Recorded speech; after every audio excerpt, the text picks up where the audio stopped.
Hey everybody, it is Friday deep dive time, and this is your host Bob Cooney, who is manically trying to prepare. I literally just checked into a hotel in Copenhagen 20 minutes ago after a 3.5-hour drive to try to get Wi-Fi, and I made it, and we're here, and we're on time, and I have Tarrnie Williams. Say hi, Tarrnie.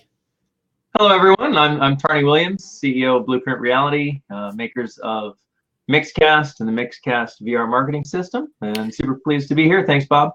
Now, did you get a haircut just for this event, Tarrnie? No, I got a haircut, I think, before going to CES. I figured that, if I was going to be in Intel's booth and talking to many people, that I should... With all the corporate suits? Tidy up a little bit, lose a few inches. Yeah, I get it. Got to keep the suits happy, right? Exactly. So I apologize if I'm slightly distracted. I'm uploading one more resource to the webinar because I tend to wait till the last minute. I'm a bit of a Taoist, and one of the things that is a Taoist principle is this thing called doing, not doing, which is you don't force things and you do them as they need to be done, which some people will say is a excuse for procrastination. I get that. It tends to work for me and reduces my stress, but then in the last moment, sometimes it's pretty stressful. So I'm literally uploading the resources for the webinar as we speak. I will, in my own defense, I will say that the place I was staying at in Tonder was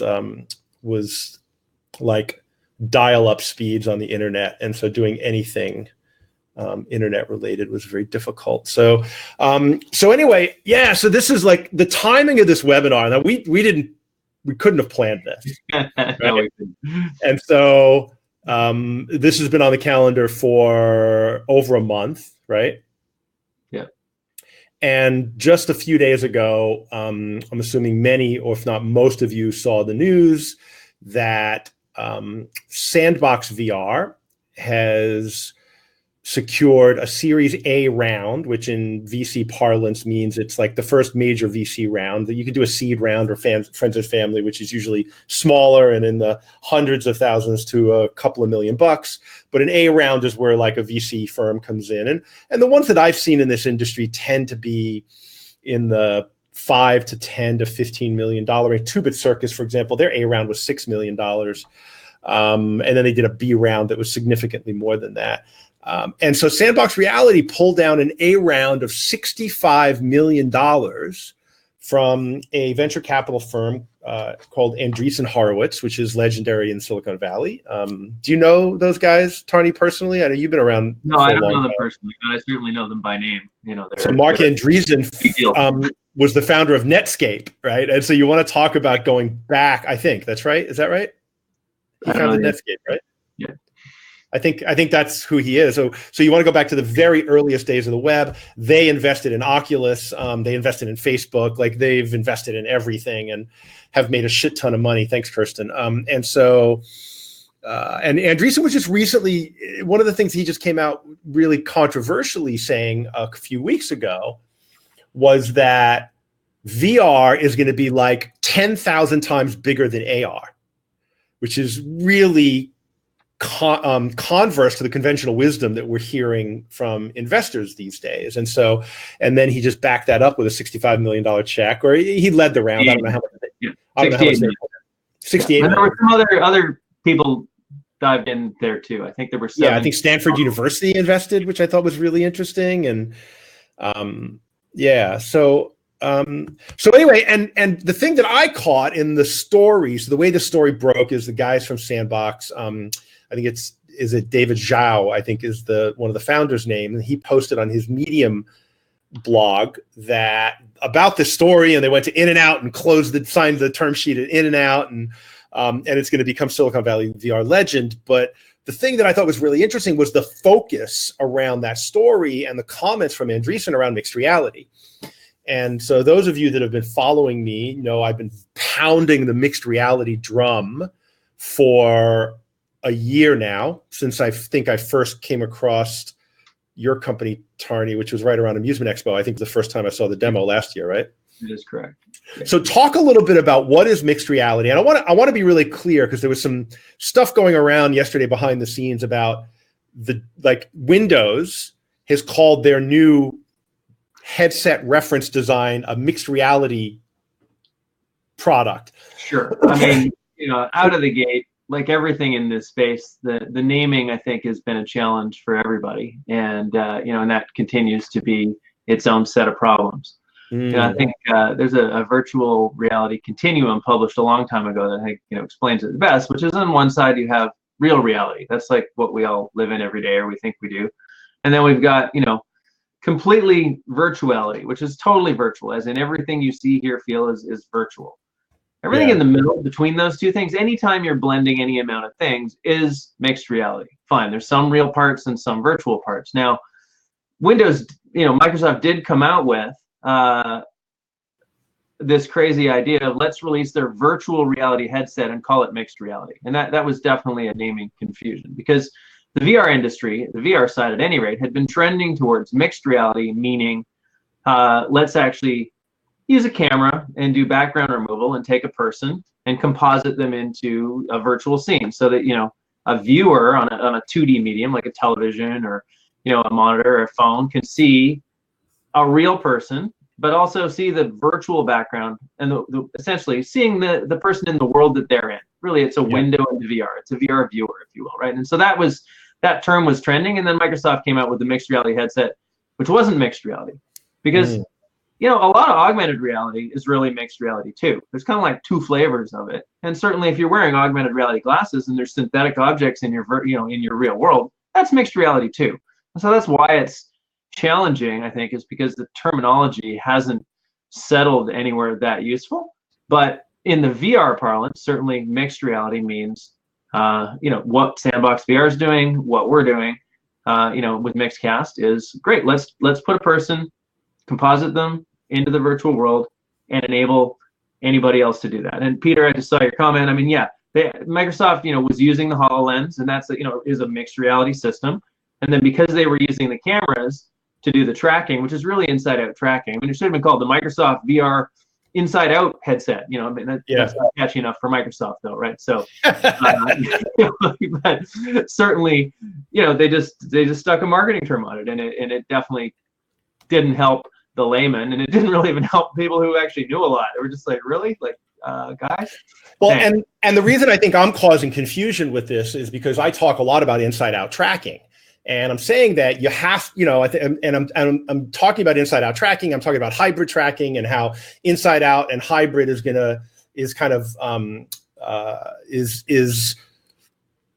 creating risk of obsolescence around some of these higher end tracking systems that are outside in camera based, like OptiTrack and things like that. And so I've been talking about, and I made a post recently, and actually in my video, I think I said that, like, if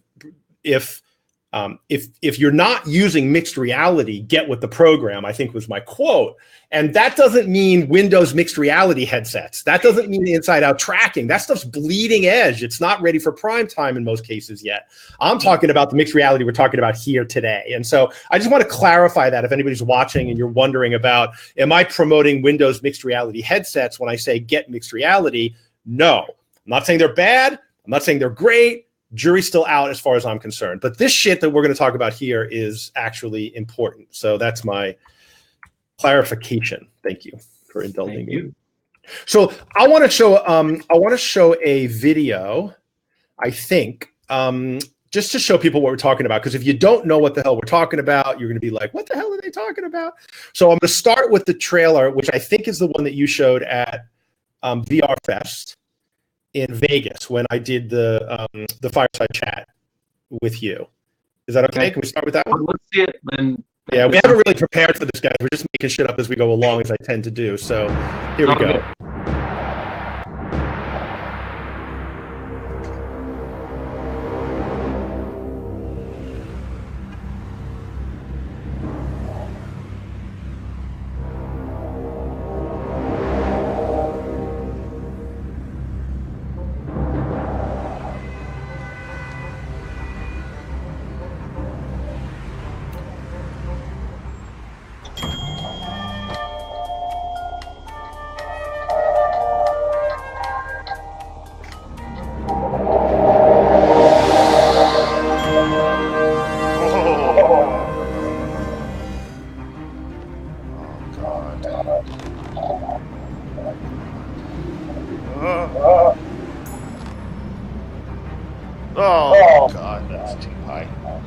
Oh my god.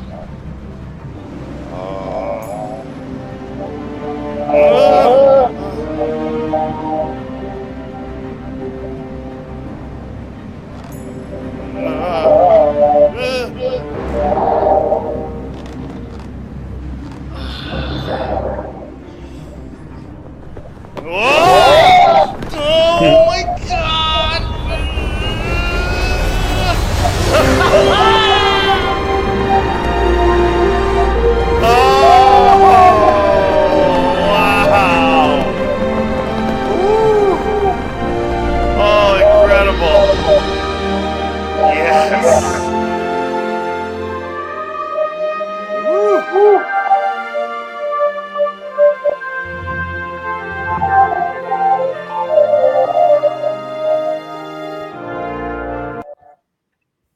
All right. When YouTube starts playing shit and you don't want it to play. So we got a few questions in there. So let's talk about that. Yeah, video. let's talk about what that was. Yeah.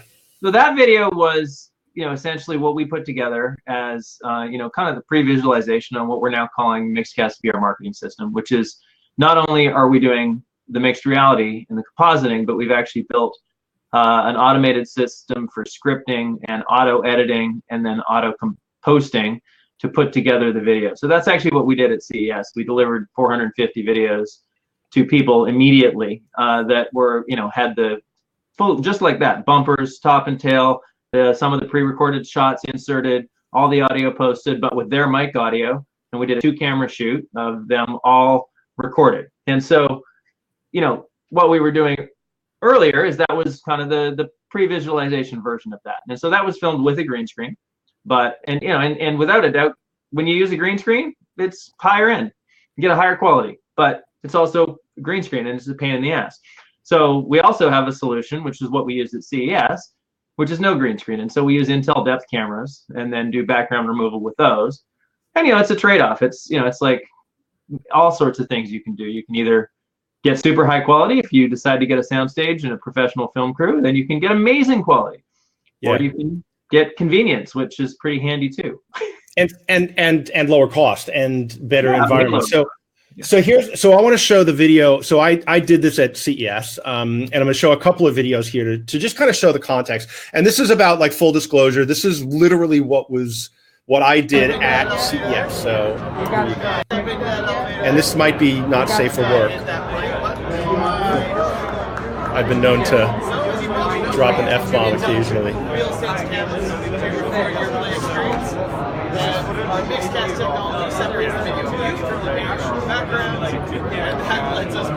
So now I will say, and Tarrnie, can you mute your speakers? There you go, while the video's playing this feedback. Thank you, Ben. And so one of the things I will say is that, and you'll notice there's some artifacts on the screen in the background, but I think this is really important. It's like, look at the screen in the background. And so one of the things I talk about with mixed reality is this, the spectation. So yes, you get this great video afterwards, and we'll talk about it. Sorry. Freaking out. Just like Iron Man. Whoa, no, down. And so I think we're going to boost it, but you can see the spectation there in the back, and you can see how it changes camera views, right? And so if somebody's watching this, so you get the idea, right? So I'm going to go ahead and stop this one. And so you get the idea. So one of the things that mixed reality does that I've been really harping on is this notion of spectation and setting context. So one of the bigger challenges that I hear from arcade operators is that, and when I say arcade operators, I mean location-based VR operators. It might be in an FEC. I know guys operating them in malls, operating them in what I would call a traditional VR arcade, whatever that means, with 10 Vive booths in a strip center or a warehouse. And what happens is people are watching and they've never done VR, and they don't know if they want to drop $20-30 for a half hour or a game, or $10 or $15 for a 5 or 10 minute game at an FEC, because all they do is they see the first person view, or they show the God view in the best of breed, and we'll talk about Hologate right now, right, which has sold a couple of hundred units. Their spectation screen is basically the traditional third-person view, and they're all avatars, and you don't know which player is which avatar, right? And so you don't actually have context. It's like watching a golf. Anybody ever gone to see a live golf tournament? Have you ever gone to a golf tournament live, Tarrnie? I have. Only one. You have, only one, because beyond the drinking, right, which is amazing, there's no reason to go because you'd have no context of what's going on and who's competing with who and where the different golfers are, because you can either follow one golfer around the whole golf course, or you can sit there and watch everybody come play the 15th hole, right? But you can't tell what's happening in the whole contest. And so I feel like VR is kind of like that from a spectation standpoint. So putting the player inside the VR experience, to me, creates that context that people can get excited about and buy into and actually watch. We've certainly found that at shows. Like, when we were exhibiting at IAAPA, 2 booths right next to each other, both with the same game. This one showing a person and, headset view on the screen. This one showing mixed reality. The crowd forms over here, and they're like, I want to play that one where I'm on the screen, right? And that's essentially what happens. And what we really found, though, was when we added a second camera and started doing the automated switching, it completely changed the experience once again, because I think we're trained very much as people to know that camera cuts mean content, and that means professional content, and we're trained to know that one camera is a home video or something from your mobile phone. And so, as soon as we added the camera switching capabilities, that really changed the game in terms of the spectation, and it also changed the quality of the video that we can auto generate now. And that's a reality of those. And so Gail's asking if there's a video we can see that use the in-depth cameras without a green screen. So I'm going to show the video that they took at CES of me. Now, before I do it, I want to qualify it, which is CES is the worst possible environment. Like, so Intel had these bright blue lights that were changing color, flashing down into the booth. You had people walking in and out of the booth while I was doing it. It was a really tiny space. And so it was, I was wearing all gray, and it was a gray carpet. So what I'm going to show you is probably the worst quality you could possibly get from this system. And again, and then the spectrum is going to be somewhere between this and between green screen. And I'm going to show you this. And I didn't tell Tarrnie I was going to show this, so I hope he doesn't mind. But this is raw and unfiltered, guys, as always. Now, this video was literally ready for me to download by the time I took the headset off and handed back the controllers. I have no fucking idea how you did that. Here. I'll grab it. Thanks. Okay, cool. Are we ready? Capture volume. So that's not no green screen problem. That's the same thing with a green screen. That's a person standing. We're in a trade show booth. You've got particularly poor calibration on your particular video.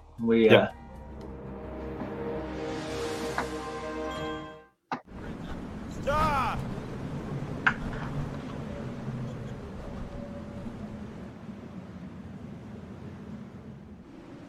So I love the way you go from the first perspective to the multiple camera angles seamlessly. Like, it's actually like somebody directed this and you did it in real time, which blows my mind. Yeah, and it also has branching paths. So depending on what you do, the end video will be different because we use different cuts and different sequences. We actually change the audio depending on what you do, and all that's automated. Whoa, no, down.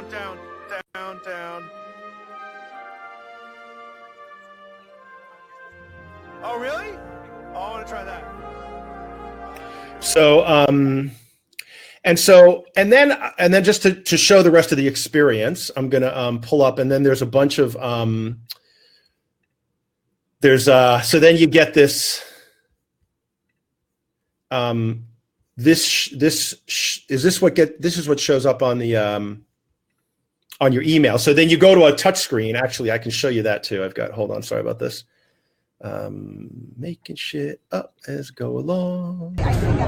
Here we go. So this is the environment. This is the post video. So this is the shot, environment, by the way, that they're the, using for this. And so you can kind of see, like, there's all kinds of people around. There's gray walls and a gray carpet, and I'm wearing a gray shirt and gray pants, and you've got all this weird blue lighting that keeps shifting color and stuff. And so, the fact that they're able to, you kind of see the live view of Mixcast, so you're getting a little shadowing and stuff.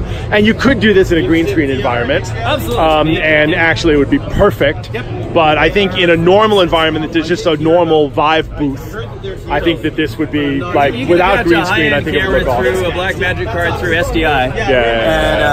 Yeah. Great. But I think this is fine. This is incredible. This is the worst environment you could possibly do it in, and it was still good. That was 2 cameras. Yeah, awesome. Great job.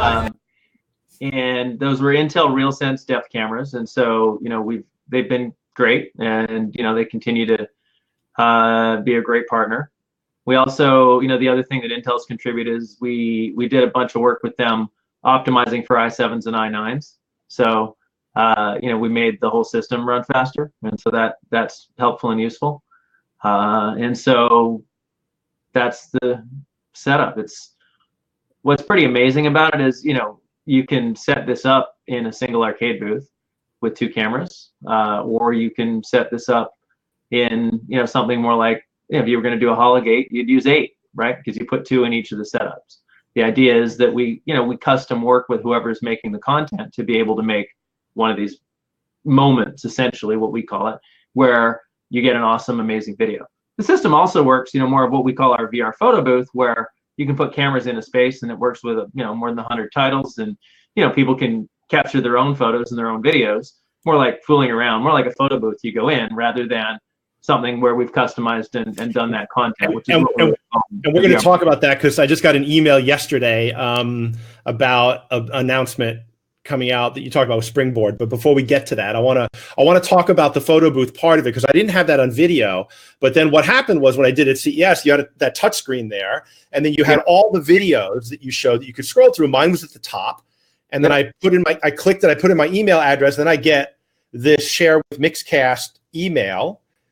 And then with one click, it creates a post on social with a link to the video. And I'm assuming you can customize that message and whatever to the location name and brand, etc., right? Yeah. So, the idea was, it's been designed to be white labeled. So everything from the email to the landing page to the branding in the video, like the opening and closing credits, can all be customized for whoever is running the experience. We actually have it's all cloud built. It's built on a MongoDB stack, sits on S3. It can be moved to other servers if you're in countries that don't allow you to be on S3.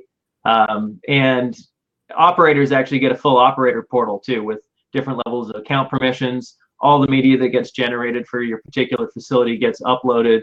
So you can manage that. You can deal with customer service complaints. You can send it out again if somebody didn't get their video. So it has all of the essentially enterprise grade features that somebody needs to actually operate it as a business and operate it as something functional in a business. Yeah. And so someone also asked about free roam. Yeah, absolutely. You just put cameras in the right places. What we would do is we'd work with the free roam facility, and we look at the particular content and figure out, hey, where do we want to put the cameras that are going to capture cool scenes? And fine, you've got a bunch of different pieces of content in a free roam facility. So, but you're mostly going to have similar things in some similar areas. Some of them will have better key moment shots than other ones will. And then we script it, and then you capture the group as they go through.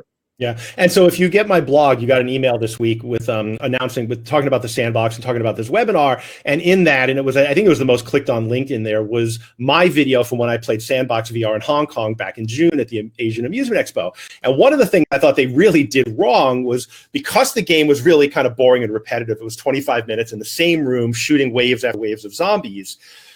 They selected, like you said, you select certain scenes to show in the final 30-second clip that they gave me or whatever. And they happened to select the one where I was standing there saying, wow, this game's really fucking boring. I think that was exactly what I said. And I'm not sure they wanted me sharing that on social media, but I did, of course. And And so like really being creative about where do you pick like the peak moments, because every, like in zero latency in their zombie game, there's the part you walk across the bridge. It's the oh shit moment, right? You want to capture the oh shit moments. And so you work with the developer to capture those triggers. So if you're on the development side, that's what you want to do. That's correct. And that, and we have an SDK for Unity and Unreal. And, and so that's the basic SDK that can make it work. In regards to working on, the specifics of how we create the higher quality content, that's something where we would work with you.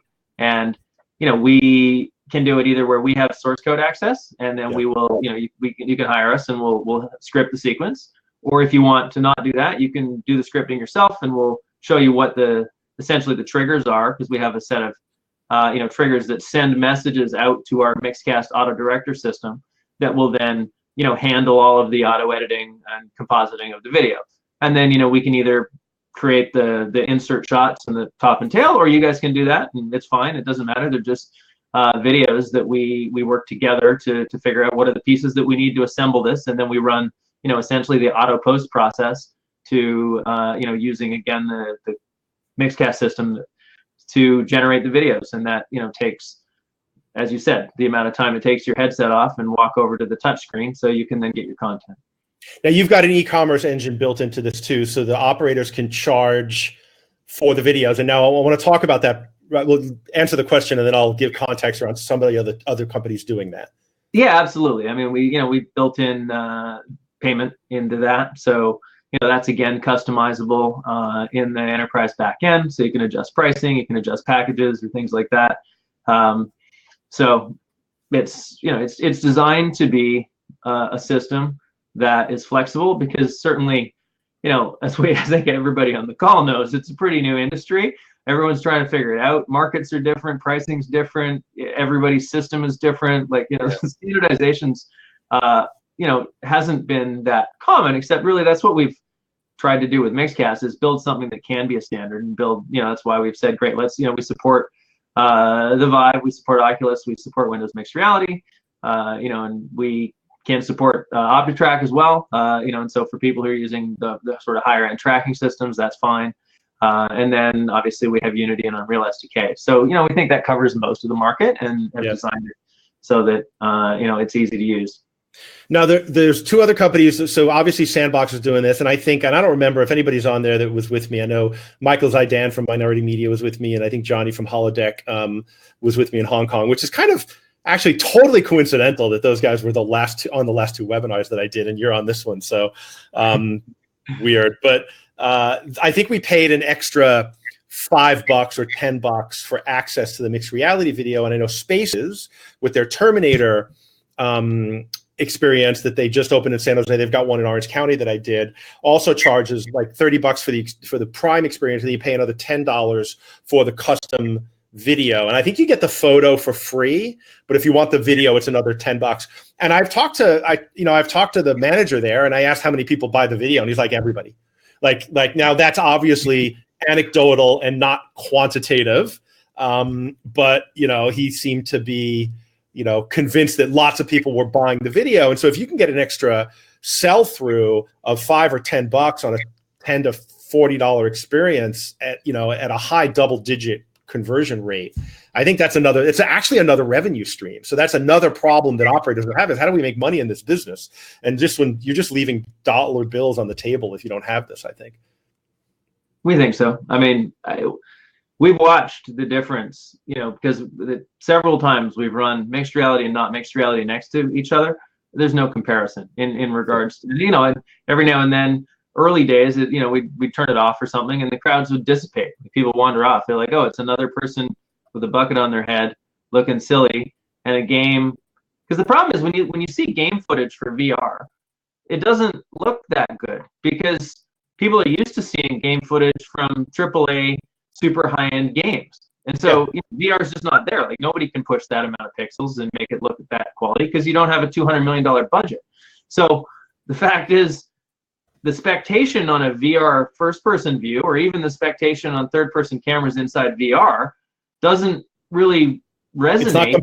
It's not compelling at all. It's not compelling at all. Whereas seeing a real person who you can see right there in the world that they're in, Nobody can do that. Nobody can see that. There's no alternative. And so that's compelling. Like people, and that's why people gather in large crowds. And then they're like, let me in. I want. And, oh, you mean I get a video? Like, holy shit!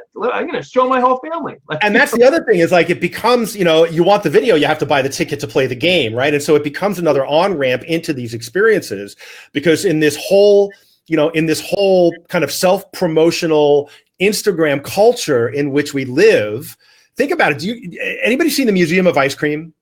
Have you heard about the Museum of Ice Cream? So the Museum of Ice Cream is, you know, they have them in major cities. I saw one in Barcelona, Miami Beach, New York, San Francisco, and people freaking go into this giant fucking bunch of stages of Instagram Photoshop. That's what it is. It's Instagram photo opportunities. You pay $20, $30, $40 to get in. You stand in line for an hour, and you go take a bunch of selfies, and you post them on to your friends. And so literally the only reason that place exists, yes, Mike, it's a selfie factory. The only place it exists is to take selfies. So if you think about now, all of a sudden people come up to a VR attraction, they're like, wait a second, I can get an amazing mixed reality video that people are going to blow their mind, and all I have to do is pay $10, $20, $30, whatever it is, and I get to do the experience too, and then I get to take it and share it with my friends.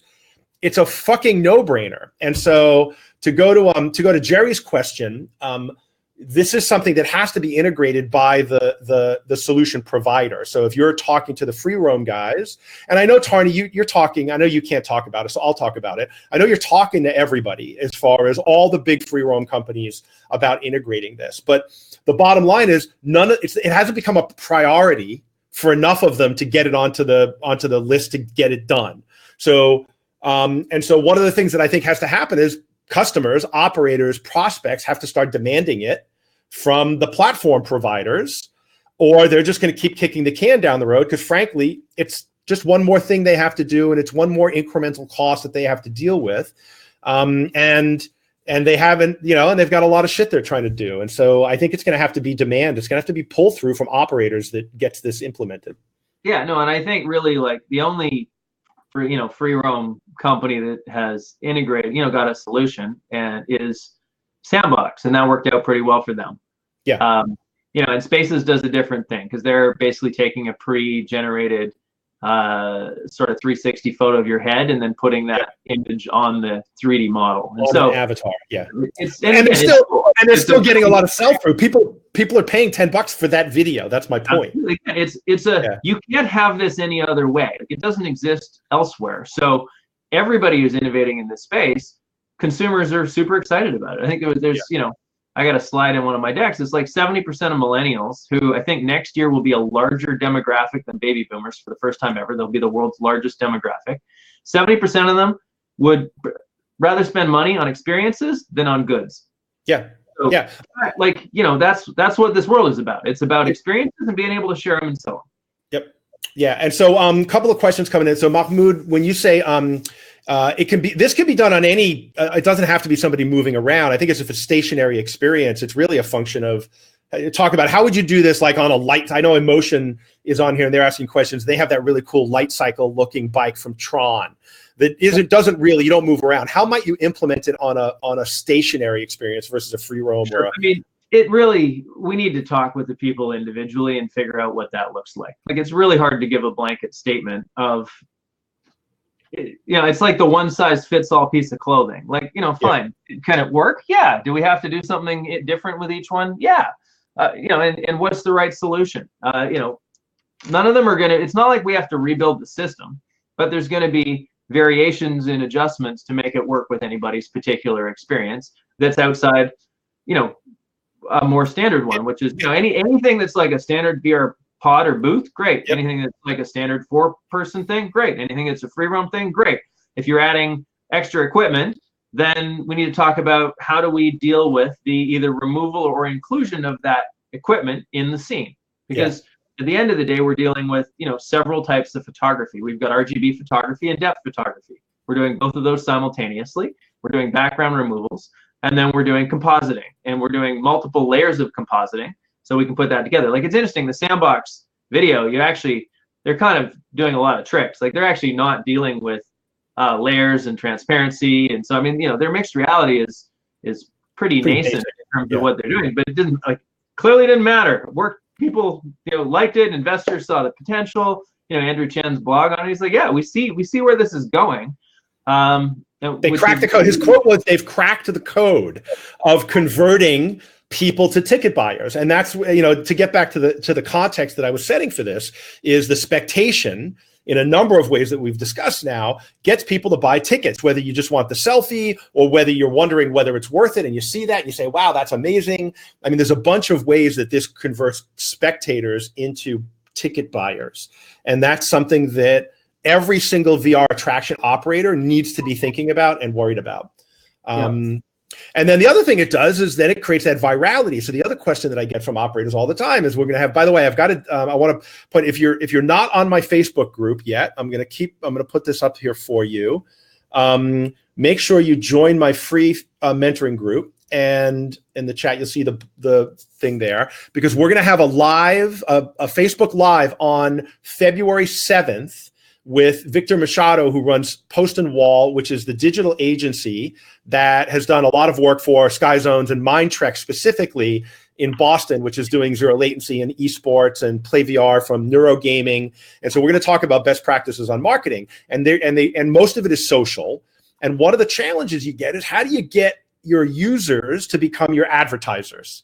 And everybody wants to take selfies in VR, and you can't. The best you get is, after you're done, you and your friends posing with the headsets and the guns or whatever it is, and you take a photo. And it's like, I can't tell you how many games I've been in, and I was like, wow, I wish I could take a selfie of myself in this, and I can't because I'm inside VR. And so then getting them to share that to drive more ticket sales or more traffic to your website or your booking engine or whatever is another a critical piece of the puzzle that I think this provides. So anyway, I think most of you guys are already in the group. So there's a question. Go ahead. That have come up question-wise. So one that's come up several times is, what's the cost? Contact us. It differs depending on what you're doing. A 2-camera setup for one booth is different than an 8-camera setup for a 4-player experience, is different than a free roam experience. But we have prices, and are happy to walk you through that. If you're doing, if you want to make a Mixcast moment with custom editing for one experience versus 5 experiences, different. If you want to make it so that it builds a 1-minute video versus a 5-minute video, it's different. Yeah, it's. So Tarrnie, give some scale though. So give some sense of scale. So because that could be $10 million or it could be 20 cents, right? I mean, give people a sense of scale. We're talking in the hardware, the very basic level. If you're going to use a VR PC, is and we're not even trying to sell the cameras. You can buy the Intel depth cameras for $179 each. So 2 cameras is 2 times $179. You probably need some longer cables. Those are $30 each. On the licensing, so if you want to make a Mixcast moment with your content, that's in the low 5 figures, in the 10 to 20K, depending on, just because the amount of effort required to make that. Licensing, and that would be the content. That would be the content provider that would pay for that, right? That would ultimately, content provider would pay for that, right? And so then they've got an experience that can then be utilized in any one of these setups that gets installed, right? So that's and we're having a bunch of those conversations. At the very low end, if we're doing sort of the Mixcast VR photo booth stuff, that's just 1 camera. You put it in, it uses the VR hardware. If you're doing something like free roam, then we're talking different, because for free roam, you got backtops.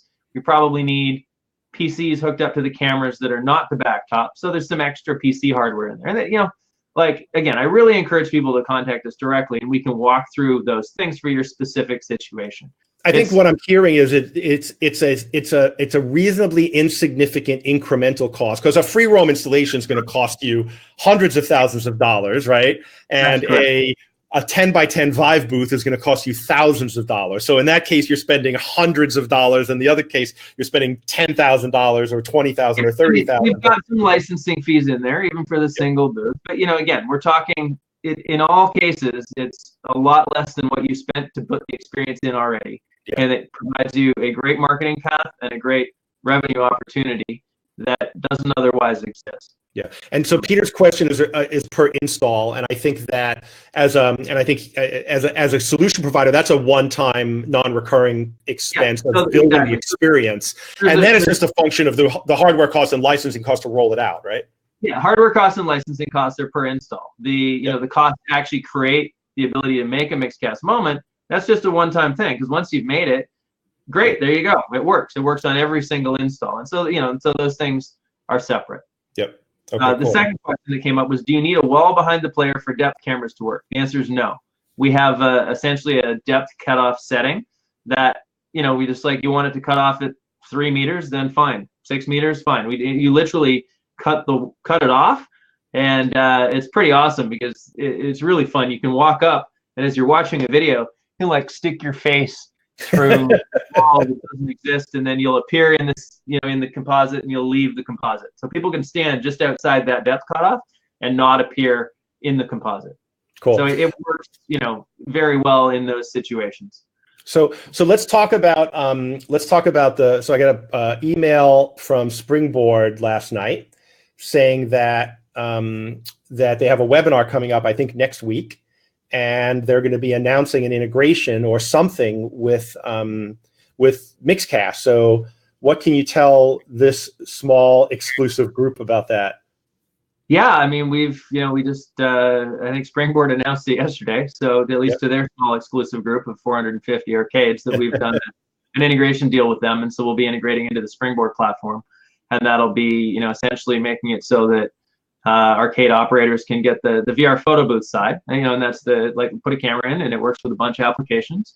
And, we strongly encourage developers to put, we use two paths. We use one where we actually kind of hijack the Steam Unity path to be able to work with lots of applications without an SDK. And then the other path is if developers actually put the SDK in, then that can activate Unreal titles and other Unity titles. And so, we and Springboard are, big believers that the system is great. It helps arcades. And so we will both be, essentially reaching out to developers and just saying, hey guys, look, this is a thing, put the SDK in. In fact, we can now track the SDK, and that can let us do some other things. And we'll talk more about that, I think, if you're a Springboard customer, where they're having an open huddle next Wednesday at 1, and we'll be part of that. We'll be talking a little bit more about the partnership and what that means and how it works. Cool. And I'm going to put the, I think I'm going to put the link to that up in the chat for people. So if you want to sign on to their webinar and learn more about the Mixcast integration with Springboard, you can sign up for that on that ridiculously long URL I just posted. And let me know. And I'm going to put our email in there. So if you want to contact us about pricing and setups and things like that, there it is. And you can learn more. And so what games have you integrated? Let me try. I think this is a better URL. There we go. What games have you integrated with so far? Obviously, you've got the Richie's Plank. Again, we can just punch that list in. It works with a ton of games. We have not a huge number of actual direct SDK integrations because a lot of people are just riding on the coattails of, well, it works already. So we've got, various things: Hotel Transylvania, Richie's Plank, Sculpt VR. Audio Shield works with Fruit Ninja, works with Hollow Points, VR Ice Cakes. There's a lot of Job Simulator. There's a pretty wide variety of titles that it works with. Have a look. Here's another link that. Oops, I've managed to lose my Chrome window. There we go. Does it work with Arizona Sunshine LBVR? And there's a bunch of Arizona Sunshine integration. So I'm not sure, where are you with those guys? I know you've been talking to them for some time. Yeah, I wouldn't say that we have a particularly straight answer on that one in terms of Arizona Sunshine functionality. It has worked at some times. We don't have a direct integration with Arizona Sunshine. I think the latest version of it is broken. So, and that's on them. It could easily work with Arizona Sunshine. And if you want it, bug them and just say, hey guys, seriously. So, yeah. Hey, Gail, I talked to Philip today from Tower Tag, and I don't think he keeps dancing around it, but I think the renewed interest based on the Sandbox announcement seems to get everybody kind of stirred up about it. But to my knowledge, Tower Tag has talked about it, but hasn't done it yet. You guys are literally talking to everybody at some point, but getting people over, getting the developers over the transom to actually do it, I think is going to take some pull through from people that are looking and buying their solutions. Yeah, and I think it's been a long process, and part of it was we came out with a green screen solution, and we talked to lots of arcades and operators, and a great many of them were like, yeah, it's nice, but there's no way I'm ever putting a green screen in. So this whole it's higher quality with the green screen conversations kind of moot, because people are just like, well, we just don't want to do that. Like, thanks, I don't want a green screen or a blue screen or a red screen or whatever screen. I want to have an environment that looks nice that people want to be in. So that's the first. So we said, great, we need a no green screen solution. So we built that, and then people said, we want to make it a lot easier, because it's sort of, how do we distribute this content? And we said, great. So we then spent a lot of the last year building an enterprise grade distribution system, which essentially is now, not only do we record the media, we can now essentially distribute the media. And so with something like Photo Booth, if that goes into an arcade, people are essentially screwing around taking their own pictures, and we help them distribute that easily by having a touch screen, by having a back end. It's kind of like, we're the WeTransfer, right? Except it's all magical and happens easily. And that's sort of what our job is really, we're the distributor. And then we also said, well, for people who want something really high end, we came out with the VR marketing system, which is automatically generating really high quality videos, where we'll custom build something so people get a top-notch piece of content. Because we found that with Photo Booth, it's great and people love it, but some people want something that's a step over that. And so that's why we came out with what we showed at CES.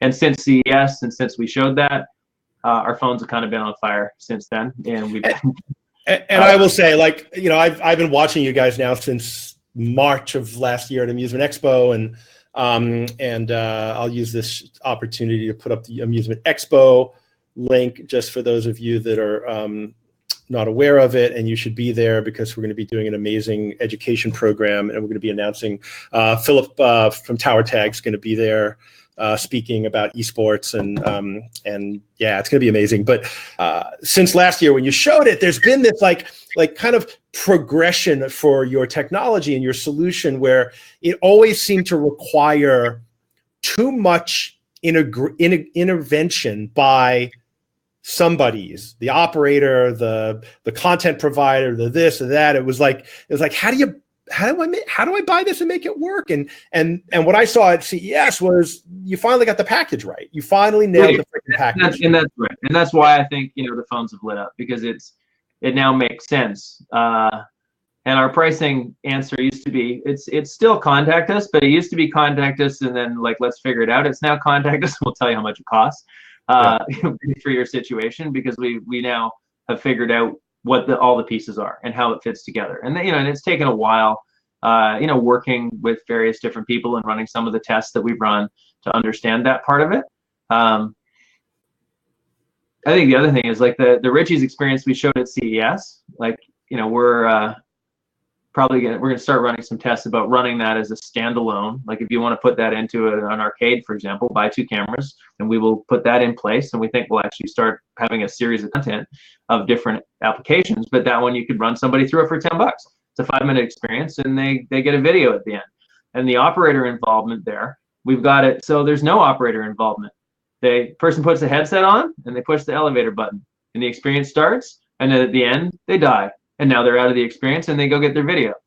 The next person comes in, they put the headset on. That's it. There's no, it's just automated. So I'm not convinced you'll be able to do that without an operator, but I see the vision of what you're trying to do. We'll have to see how it goes. I mean, there are some unattended VR stuff. Rabbids, from LAI is being run unattended in most locations, and the Radon Total Recoil in their test locations so far has been unmanned, as they call it, using military jargon. So it's possible. It's possible. Yeah, and then Peter's question: are we able to distribute and service for UK customers? I mean, we're a software provider. The hardware side, we can sell it to you. We can, if you want to pay us, we can come install it. We're absolutely looking for people who'd like to help be distributors and do those things in those locations. but we're not in the business of being essentially the full hardware distributor, and don't intend to be. So, yeah, the hardware is off the shelf. It's just it's computers or NUCs or cables and cameras. It's like I think that for you guys, Peter, considering your scale and what you're doing, I think it probably might make sense for Tarrnie or Ben or somebody to take a trip over there and make sure the first implementation went well. So. And we're happy to do that, and we're also like, we do lots of stuff where we will we're big fans of like Zoom as a video conferencing system, and we're like, great, grab your phone, pop it us on Zoom, put it on the PC as well, walk us through your space. We can use Zoom to remote in, we can fix problems that you're having and figure those things out, especially in the setup phase, and then ongoing if you want. Again, we've got service plans as well, and the goal is to get people stood up, and then, some level, if you're the person who has 1,000 questions every day, then we can move into a service plan. But it's just not that hard to get working. Like at this point in time, that's one of the things that we loved about CES was that it works now, and that's what it's just such a big difference from a year ago, or or putting like many have tested various systems and other things out there, and they're kind of baling wire, and they've got various different bits strung together, and they break all the time. And ours has been built from the ground up by us with all of the pieces in one nicely architected, well API piece of code with a professionally built back end and cloud service, and web apps and web connections for the kiosk, and so it works everywhere. Yeah. Hey Jerry, there is I know they've got a free SDK that you can download off of their website, as far as asking if there's a Mixcast platform for homes, and there's a lot of people that use this for streaming, right? Yeah, you can download just Mixcast. I mean, it doesn't do some of the higher end stuff, and it doesn't do some of the other things, but yeah, we use the RealSense D435 for the no green screen background removal. We also have, actually we just got a patent awarded on one of our color techniques for background removal without a depth camera and without a green screen. So if you have a fairly static environment, you can use a webcam. We also support high-end cameras. Like we're working with a TV production company on some pretty cool things using Mixcast, and that's using 4K cameras on a full studio environment on a soundstage. And it supports all the way out to that end of things, right? And it's just it's a platform with a lot of capabilities, but in this particular call, really it's like we've now built the solution for LBVR that can work, we believe, in pretty much anybody's operation. We just need to chat with you about how best to put the implementation in, and what are your constraints, and how do you want it to work. Yeah, cool. So I think I'm just going to scroll back real quick and see if there's any other questions. And now you've been testing this, I think, and I haven't actually, I shouldn't have. They said not to ask questions that you don't know the answers to, but I don't play by anybody's rules. You've been testing this at an arcade up in Vancouver, I think. What kind of learnings have you had? How's it going, and what types of learnings have you? Any insights? A lot of the learnings that we got from testing it there were what we put into the CES and what we completed with. There were too many pieces that were still hard to put together when we started testing early fall. And so, that's why we made the system easier to set up, easier to install. Another learning is, honestly, get a big touchscreen. And these are places where, they're an arcade, they're running their business, and they have a little tiny touchscreen, and that's what they want to do. And we've tried that in some of the live environments we've used, and the difference between the small touchscreen and the big screen is the difference between someone not interacting with the small screen and someone being, whoa, what's that? What's cool? What do I do? What's all these videos? How do I get one of those? It's a radical shift in sort of the customer engagement factor. I think the other thing is advertising. Very expensive, right? I mean, what are they like? You can get one for the 27-inch touchscreen that we used at CES, I think, is $400 or $430. Like, this is not a lot of dollars, and that could be hooked up to a PC. It can be hooked up to like a compute stick. I mean, I think we were using an Intel NUC, a NUC, or I think I always say that wrong, but at CES, with that Canadian accent, NUC. Yeah, it's a $400 NUC. So maybe you're $800 for your hardware. If you have tip top, or you can, you know, I mean, you can get an iPad, you can get, you know, like it works. It's a web thing, right? You know, but yeah. Cool. So awesome. Well, that's about, I think. Anything else you want to just you want to say? The website is mixcast.me, mixcast.me, right? Yep. I'll put that in there. The channel for contacting us at bizdev@mixcast.me and Yep. right, bizdev@bluereality.com. My bad on that one. But and that's on the website as well. Yeah, you know, I mean, we're here. We'd love to help everybody. We do think that it makes a big difference to, you know, the success potential of anything in LBVR. So and that's why, you know, I keep shouting about it, is because I really think that this is a missing element. It's a missing key element to the success of the industry. So awesome. Cool. Well, thanks for attending, everybody. Really appreciate it. Appreciate your time. Thanks for joining. If you're enjoying the deep dives, please you know, share the link with your friends, share them on social media. We'll keep building the audience. I think we got like 285 people registered for this one, and yeah, we'll see you. I won't see you next Friday, actually, because I'm going to be flying to Berlin from Amsterdam, but I will be coming to you with a lot of live content. And February 7th, Facebook Live on the mentoring group. We're going to solve everybody's marketing problems, maybe not, around marketing VR and social, and how do you sell tickets, and how do you optimize for conversion instead of engagement, blah, blah, blah. And yeah, thank you, Evelyn. I really appreciate it. Look, the feedback that I've been getting on this back channel has been fantastic. And so spread the word. This is, you know, I'm doing this out of love for the people like Tarrnie and Kirsten and Johnny and Michael and all of these people that are working their asses off to try to build something from the ground up as a serial entrepreneur. I know this shit's hard. It's hard to build a business. It's really hard to build a business in a nascent industry. And so everybody's got to work together to try to put all the pieces together. And I think you guys are a core piece of that. And so spread the word, spread the love. I will not see you on a deep dive next week, but I'll be back the week after with somebody amazing. I have no idea who it's going to be. But we've got a great lineup coming. And so I know Armando from Creative Works is coming. Life from Hollowgate is coming. I think Doug from Nomadic is coming. Tower Tag, Philip from Tower Tag is coming. So we've got a great list of people coming up in the next couple of months. So, and yes, this will be uploaded to YouTube probably tonight, tomorrow. I've gotten better at getting those uploaded to the YouTube channel. If you have not subscribed to my YouTube channel, I will put that link up right now, and you can do that. And then just in case, and again, subscribe to the YouTube channel and share it with your friends. Let's build the audience. I love all of you for coming and sharing your Friday with me. And Tarrnie, thank you so much for being here. And Kirsten, thanks for being on the chat and supporting us. Awesome. Thanks, everybody. Have a great weekend. Have a great weekend, guys. We'll see you soon. Bye-bye. Bye-bye.